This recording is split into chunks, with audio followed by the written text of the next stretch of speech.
Hello my dear students, welcome back to my channel. My dear students, आज के इस video present versus past सीखेंगे। यानी कि हम सीखेंगे कि कौन कौन सा वर्ब प्रेजेंट होता है और उन वर्ब्स के पास्ट क्या होते हैं। ठीक है, तो सबसे पहले प्रेजेंट का जो हिंदी है वो समझते हैं। देखो, हिंदी जो प्रेजेंट का होता है वो सिंपल है, हो, ठीक है, और हूँ होता है। इससे हम समझ जाते हैं कि जो भी बातें हैं वो प्रेजेंट की है और इंग्लिश में हम प्रेजेंट में बोलने वाले हैं। तो हमें ये पता होना चाहिए कि कौन कौन सा वर्ब जो होता है वो प्रेजेंट होता है, प्रेजेंट में यूज़ होता है, ताकि हम आसान भाषा में यूज़ कर सके। उसी तरीके से पास्ट की पहचान होती है था, थे या थी। ठीक है, तो इससे भी हम पहचान जाते हैं कि हमारा जो सेंटेंस है वो पास्ट का है। तो हमें यहाँ पे वर्ब कौन से लगाने, तो पास्ट वाले वर्ब लगाने। तो जब तक हमें ये नहीं पता रहेगा कि कौन सा वर्ब जो है आपका प्रेजेंट है और कौन सा वर्ब पास्ट है, तब तक आप सेंटेंस नहीं बना सकते। तो इस वीडियो में हम इस कॉन्सेप्ट को क्लियर करेंगे। आप इस वीडियो को पूरा देखना, आपको बहुत अच्छे से समझ में सब कुछ आने वाला है। तो आइए अब हम आपको वन बाय वन करके समझाते हैं। अब देखिए, यहाँ पर सबसे पहले हम लिखेंगे वर्ब का फर्स्ट फॉर्म एंड वर्ब का फिफ्थ फॉर्म। ठीक है, और इसके आगे हम लिखेंगे वर्ब का सेकंड फॉर्म। कहने का ये मतलब होगा जो भी वर्ब इस दोनों फॉर्म में हो, यानी कि जैसे मान लो यहाँ पे लिखा गो और उसके नीचे हमने लिखा गोस। ठीक है, तो इस दोनों का जो पास्ट फॉर्म होगा वो इसका सेकंड फॉर्म होगा। तो आपको वर्ब फॉर्म्स याद करने होंगे। तो जैसे मान लो गो का सेकंड फॉर्म अगर क्या होता है तो वेंट होता है। ठीक है, वेंट होता है, तो गोस का भी क्या यूज करेंगे, हम वेंट ही यूज करेंगे। ठीक है, तो इस तरीके से जितने भी वर्ब फॉर्म्स होते हैं उनमें जो पहला होता है उसमें एस नहीं लगा होता है, और जिसमें एस लग जाता है वर्ब का वो फिफ्थ फॉर्म हो जाता है। तो यहाँ पे आप समझ गए कि वर्ब का पहला फॉर्म और फिफ्थ फॉर्म का जो पास्ट होगा, ये वर्ब का जो पहला फॉर्म या फिफ्थ फॉर्म है उसका जो पास्ट होगा वो ओनली सेकेंड फॉर्म होगा। क्लियर? ओके, अब हम नेक्स्ट इस पे हम सेंटेंस भी आगे सीखेंगे। तो आगे चलते हैं, सबसे पहले इसको इरेज करते हैं। अब आते हैं सेकेंड पॉइंट पर। तो जैसे कि आप देखो इज, ठीक है, इज, एम, ठीक है, आर, ये तीनों का तीनों क्या है, प्रेजेंट में यूज होता है, ये आपको अच्छे से पता है। बट इसका पास्ट क्या होगा, तो इसका और इसका पास्ट होगा वॉज, ठीक है, और इसका पास्ट होगा वर। ठीक है, वो कैसे समझते हैं आप देखना कि जिस भी सब्जेक्ट के साथ ये दोनों लगा है, अगर उनका पास्ट बनाना है आपको तो आपको वॉज यूज करना होगा। लेकिन जिस सब्जेक्ट के साथ आर लगेगा उस सब्जेक्ट के साथ आपको अगर पास्ट बनाओगे तो वर यूज करना होगा। जैसे फॉर एग्जांपल यहाँ पर हमने कहा ही इज गुड। ठीक है, तो इसका मतलब हुआ वह अच्छा है। अगर इसका पास्ट बनाएंगे तो क्या हो जाएगा, वह अच्छा था। तो हम क्या बोलेंगे, ही वॉज गुड। ठीक है, क्यों? क्योंकि यहाँ पे इज लगा हुआ है, जो कि ही के साथ इज अगर लगा है तो पास्ट के लिए ही के साथ क्या लगेगा, वॉज। तो ये प्रैक्टिस आपको बहुत आसान भाषा में ये समझा देगा कि कौन से सब्जेक्ट के साथ कौन सा वर्ब लगने वाला है। अगर आप सेंटेंस देखोगे कहीं पर भी, जैसे कहीं पे आप देख लोगे कि आई एम गुड, ठीक है, तो इसका मतलब क्या होता है, आई एम गुड का मतलब होता है मैं अच्छा हूँ। तो हमने ऑलरेडी आपको बता दिया, जिसके साथ एम लगेगा अगर पास्ट बनाना है तो वॉज लगाएंगे। अगर हमको बोलना है मैं अच्छा था तो हम सीधे बोल देंगे आई वॉज गुड। क्लियर हो गया? तो इस तीनों वर्ब को आपने सीख लिया कि इनका जो है पास्ट क्या होगा, और इसकी मीनिंग आप समझते हो। जैसे कि इज मतलब है, ठीक है, एम मतलब हूँ, और आर मतलब हो। क्लियर हो गया कॉन्सेप्ट? तो ये तीनों जो है वो आप प्रेजेंट को डिनोट करता है और इसका पास्ट होता है वाज या वर। कहाँ पे यूज करेंगे ये आपको यहाँ पर समझ में आ गया। अब हम नेक्स्ट देखेंगे। ठीक है, तो नेक्स्ट हमारा क्या है, नेक्स्ट है हमारा हैव और हैज। ठीक है, ये दोनों वर्ब का जो पास्ट होगा वो एक ही होगा, वो होता है हैड। ठीक है, अगर कहीं पे भी आप हैव हैज का यूज देख रहे हो और उसका पास्ट बनाना है तो आपको आंख बंद करके पास्ट के लिए हैड यूज करेंगे, क्योंकि हैव हैज का जो है पास्ट होता है वो हैड होता है। इसके दो तरीके होते हैं, एक जब कोई चीज़ आपके पास होती है तो वो बताने के लिए यूज करते हैं, एक अगर आप कोई काम कर चुके हो तो वो बताने के लिए यूज करते हैं। हम दोनों को देख लेते हैं यहाँ पर। जैसे मान लो हमने कहा कि आई हैव अ वॉच, ठीक है। तो पास में कोई भी चीज क्या होता है, नाउन। तो ये जो वॉच है क्या है, घड़ी है। तो घड़ी क्या है, नाउन है। तो जब भी पास की बात होगी तो आप क्या यूज करोगे, नाउन यूज होगा, याद रखना, ठीक है। और जब कोई काम कर चुके हो तो वहां पे वर्ब यूज होता है, ठीक है। तो यहाँ पे देखो आई हैव अ वॉच अगर आपने बोला है तो इसका मतलब हो गया मेरे पास एक घड़ी है। लेकिन अगर आपको बोलना है कि मेरे पास एक घड़ी थी, तो हैव का पास्ट क्या होगा, ये आपने यहाँ पे देख लिया कि पास्ट के लिए हम दोनों में से किसी कोई भी सेंटेंस हो, हैज हो या हैव, हम पास्ट हैड लगाएंगे। तो जैसे यहाँ पे हम बोलेंगे आई हैड अ वॉच, ठीक है, आई हैड अ वॉच। तो ये क्या हो जाएगा, इसका पास्ट हो जाएगा। तो ये हो गया पास के लिए। तो पास के लिए जब आपके पास कोई चीज़ है, नाउन है, तो वहाँ पे भी हैव, हैज, हैड का यूज़ करेंगे और नाउन यूज़ करेंगे, ठीक है। लेकिन इसी के साथ एक वर्ब भी यूज़ होता है, उस पर भी ध्यान देते हैं। जैसे मान लो कि अगर आपका हैव है, ठीक है, और हैज़ है, तो इसका पास्ट तो पता चल गया। लेकिन सेंटेंस में अगर वर्ब से रिलेट करेंगे, यानी कोई काम आप कर चुके हो वो बताने के लिए, तो आपको वर्ब का क्या यूज़ करना होगा, हमेशा थर्ड फॉर्म। जैसे मान लो हमने यहाँ पे बोला आई हैव ईटेन, ठीक है, आई हैव ईटेन। तो इसका मतलब क्या हुआ कि मैं खा चुका हूँ, ठीक है, क्योंकि हैव लगा हुआ तो प्रेजेंट की बात होगी। तो यहाँ पे क्या यूज हुआ है, वर्ब का थर्ड फॉर्म, ईट एट ईटेन होता है, ईट एट ईटेन, ठीक है। तो आपको हमेशा याद रखना है कि जब भी वर्ब के साथ, हैव हैज के साथ आप कोई काम कर चुके हो बता रहे हो, तो वहां पे जो भी काम होगा उसका थर्ड फॉर्म आप हैव हैज के या हैड के साथ लगाओगे, ओके। अब इसका अगर हम पास्ट बनाएंगे तो सिंपली बना देंगे क्या, तो पास्ट क्या हो जाएगा कि मैं खा चुका था, तो हम बोलेंगे आई हैड, और इसको सेम रखेंगे, सेकेंड थर्ड फॉर्म इसमें भी यूज होगा, आई हैड ईटन। अगर हमको बोलना है कि ही हैज गॉन, ठीक है, वह चला गया है, तो गो, वेंट और गॉन, गो का थर्ड फॉर्म। अगर हम बोलेंगे वह चला गया था, तो हम क्या बोलेंगे, सिंपली हम बोल देंगे ही हैड गॉन। क्लियर हो गया, दोनों तरीका आपको समझ में आ गया, ओके। तो आप ये चीजें समझ आ गई कि हैव हो या हैज, अगर पास्ट बनाएंगे तो हैड यूज करेंगे, और कहाँ कहाँ पर हम हैड के साथ नाउन यूज करेंगे, कहाँ पे वर्ब यूज करेंगे, ओके। अब हम नेक्स्ट देखेंगे डू एंड डज, ओके। देखो सिंपली डू एंड डज, ठीक है, डू एंड डज। तो डू एंड डज की बात करेंगे अगर, इस दोनों का जो होगा वो हो जाएगा डिड, ठीक है। इस दोनों का पास्ट क्या हो जाएगा, डिड। कभी भी सेंटेंस में अगर आप देख रहे हो कि डू डज लगा है, तो समझ जाना इसका पास्ट बनाने के लिए हमको डिड यूज करना होगा, ठीक है।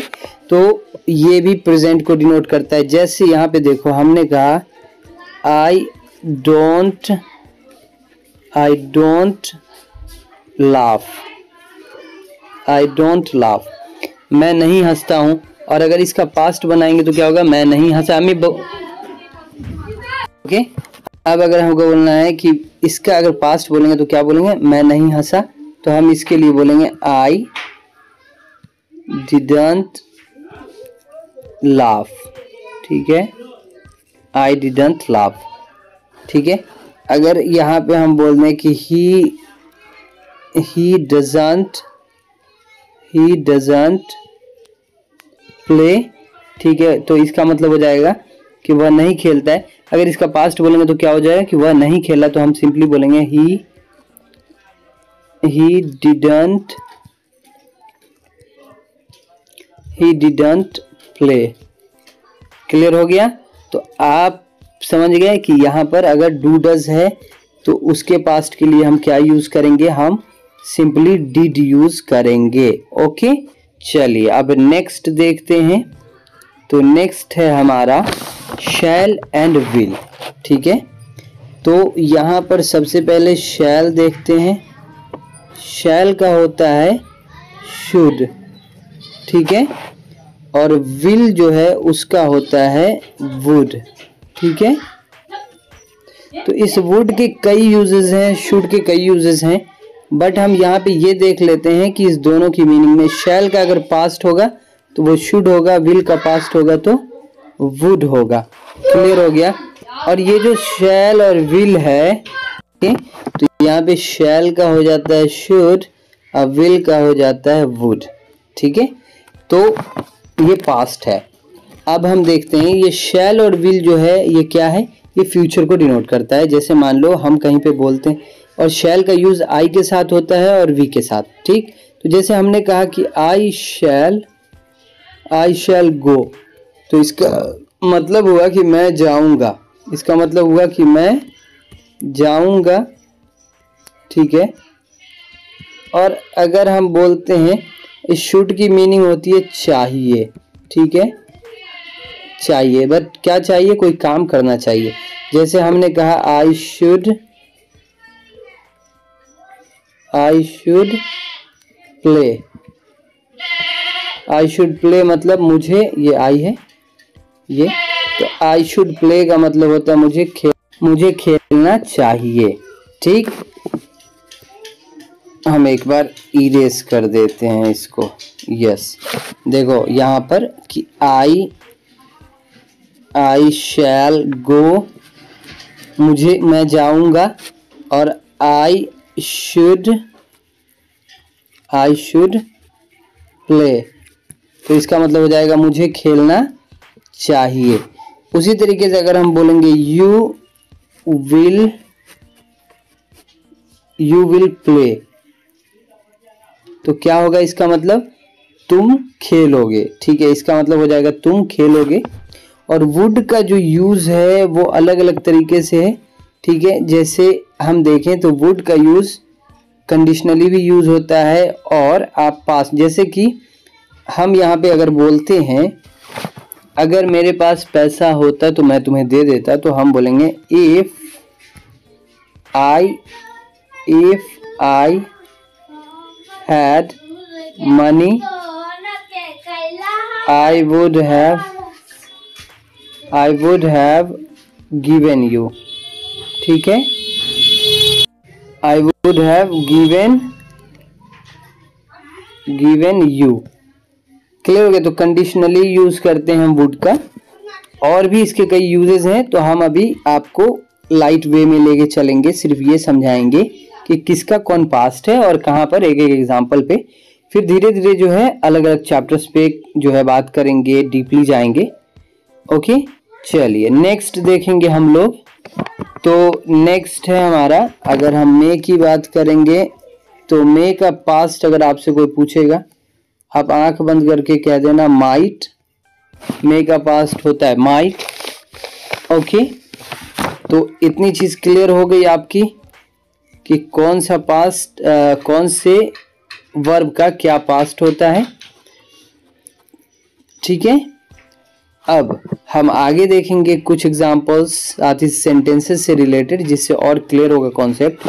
तो यहाँ पे हम ये कहना चाह रहे हैं आपको कि अगर आप किसी भी सब्जेक्ट के साथ यूज करते हो कोई भी वर्ब, तो थोड़ा सा उसमें आपको प्रॉब्लम ये आएगा कि कौन सा जो वर्ब है, कौन सा वर्ब आपका सिंगुलर है, कौन सा प्लूरल, ये आपको समझना होगा। तो ये चीज़ें हम आपको सब्जेक्ट वर्ब एग्रीमेंट में समझाएंगे, तो डेफिनेटली आपको बहुत अच्छे से वहाँ क्लियर होगा। बट आज आपको ये समझना है कि कौन से वर्ब जो है प्रेजेंट हैं और कौन से पास्ट हैं। ओके, आइए अब हम सेंटेंस देखते हैं कि कैसे सेंटेंस में यूज़ होता है। सबका एक एक हम एग्जाम्पल यहाँ पे आपको बना के अब सेंटेंस वाइज दिखा देते हैं।